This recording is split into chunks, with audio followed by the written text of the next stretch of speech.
Assalamualaikum warahmatullahi wabarakatuh. Selamat pagi semuanya. Gimana kabarnya? Alhamdulillah.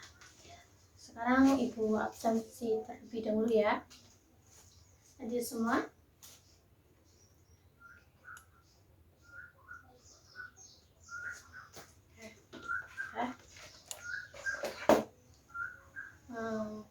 Sebelum kita mulai pembelajaran pada pagi hari ini, kita awali terlebih dahulu dengan berdoa.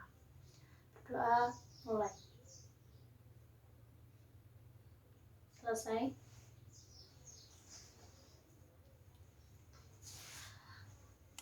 Sekarang Ibu akan menampilkan beberapa gambar. Coba kalian tebak kira-kira itu gambar apa. Oke? Yang pertama, bisa dilihat jelas, itu ada gambar apa? Ya, itu gambar mesin. Yang kedua ada mobil dan motor atau kendaraan. Kemudian ada gedung atau bangunan, dan yang terakhir ada lahan atau tanah.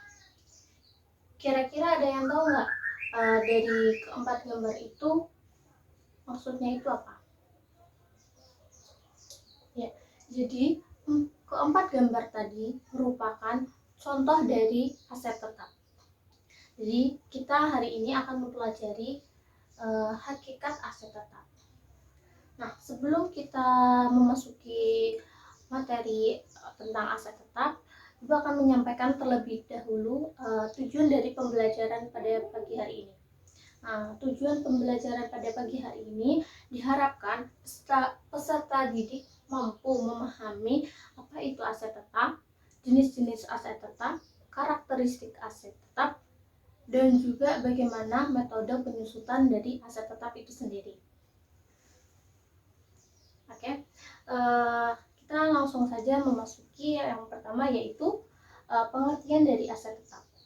Ada yang tahu apakah aset tetap itu?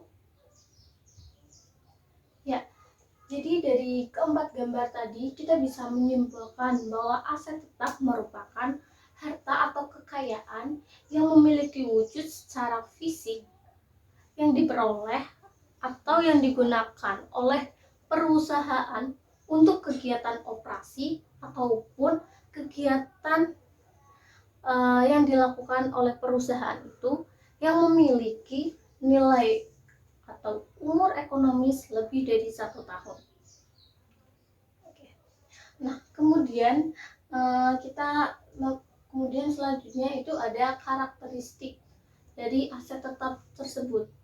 Jadi dari tadi penjabaran aset tetap, kita bisa mempoinkan bahwa aset tetap itu memiliki karakteristik satu, yaitu apa?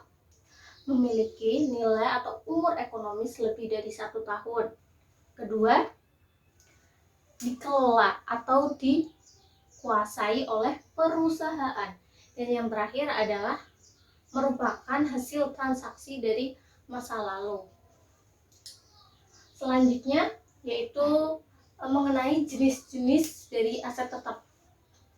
Nah, ada yang tahu apa aja sih jenis-jenis dari aset tetap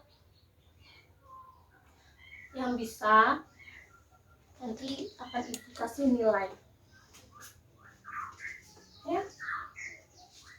Ya, jadi jenis aset tetap tadi merupakan tadi yang ada di gambar. Ada bangunan, terus ada kendaraan, tanah, mesin, inventaris gitu. Setelah kita tahu apa itu aset tetap, bagaimana karakteristiknya, dan juga jenis-jenis dari aset tetap itu sendiri, selanjutnya kita akan mempelajari bagaimana sih cara memperoleh aset tetap itu. Ada yang tahu nggak bagaimana cara memperoleh aset tetap itu? Bagaimana cara memperolehnya? Ada berapa cara? Ya, jadi ada 6 cara agar kita dapat memperoleh yang namanya aset tetap. Yang pertama itu karena adanya pembelian secara tunai. Artinya kita mengeluarkan uang atau kita mengeluarkan sejumlah uang sebesar harga perolehan dari aset tetap tersebut. Misalnya saja kita membeli kendaraan seharga 200 juta. Maka uang yang kita keluarkan untuk membeli kendaraan tersebut yaitu 200 juta. Kemudian cara yang kedua yaitu dengan cara pembelian secara kredit atau angsuran. Yang ketiga yaitu dengan cara ditukar dengan surat-surat berharga. Yang keempat ada ditukar dengan aset tetap lainnya. Kemudian yang kelima ada sebagai hadiah. Dan yang terakhir aktiva yang dibuat sendiri. Contoh aktiva yang dibuat sendiri apa? Ada gedung yang digunakan sebagai kantor ataupun pabrik, itu biasanya juga sering dibuat sendiri oleh pengusahanya. Makanya aktiva itu disebut aktiva yang dibuat sendiri.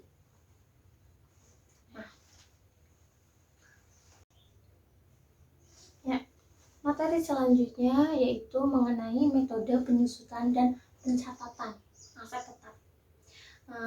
Ada yang tahu metode penyusutan dalam aset tetap itu ada berapa?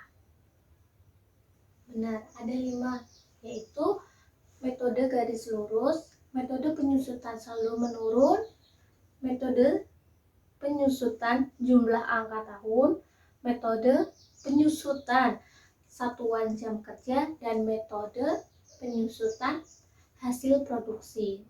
Ayo, ada yang mau menjelaskan nggak apa itu metode penyusutan garis lurus? Yang bisa menjelaskan nanti Ibu kasih reward.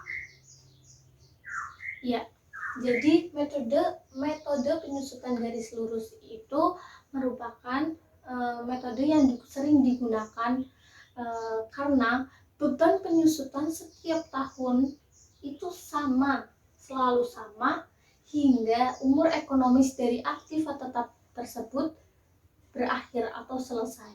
Jadi misalnya di tahun pertama aktiva tetap misalnya mobil itu penyusutannya 20 juta, maka di tahun kedua, tahun ketiga, dan tahun selanjutnya itu sama 20 juta hingga umur ekonomis dari aktiva itu selesai.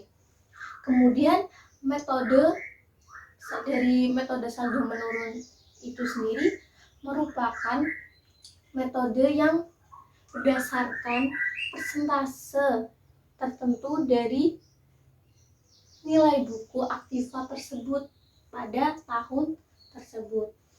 Nah, kalau metode penyusutan jumlah angka tahun itu metode yang digunakan untuk memperhitungkan besarnya penyusutan aktiva tetap tiap tahunnya dan jumlah penyusutannya itu semakin menurun tiap tahunnya.